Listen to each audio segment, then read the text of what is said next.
जिस रानी चन्नम्मा ने औरंगजेब जैसे दर्दई शासक के खिलाफ मराठा राजाओं के साथ सहयोग किया था। कुछ लोग हमारे देश में औरंगजेब को अपना आदर्श मानने लगे। यह विडंबना है कि कुछ लोग हमारे देश में औरंगजेब को अपना आदर्श मानने लगे। औरंगजेब ने भारत की जनता को मजहब के आधार पर न केवल बांटा, बल्कि बहुत सारे दूसरे मजहब वालों पर जुल्म भी ढाने का काम किया था। वैदिक युग में भी नारियों का भारत में बहुत ही महत्वपूर्ण स्थान रहा है।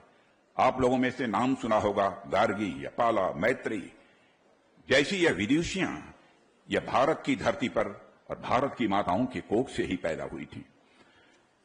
बहनों भाइयों, आज हम जब रानी वेलुनी नाचियार का स्मरण कर रहे हैं तो स्वाभाविक रूप से हमें राजस्थान की वीरांगना योद्धा ताराबाई का भी स्मरण करना चाहिए, जिन्होंने अफगानों का डटकर मुकाबला किया था।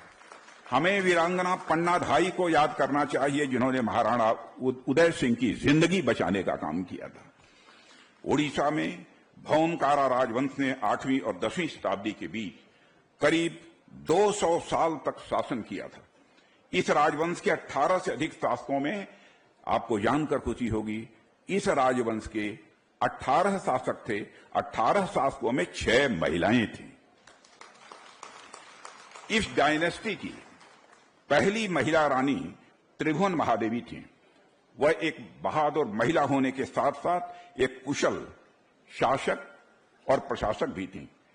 वारंगल की रानी रुद्रमा देवी के बारे में भी जो कुछ भी हम जानते हैं उसे पढ़कर सचमुच हमें हमारे अंदर एक सेंस ऑफ प्राइड, एक गौरव की अनुभूति स्वाभाविक रूप से होती है। मेरे बहनों भाइयों, आप रानी चन्नम्मा की बहादुरी को नहीं भूल सकते।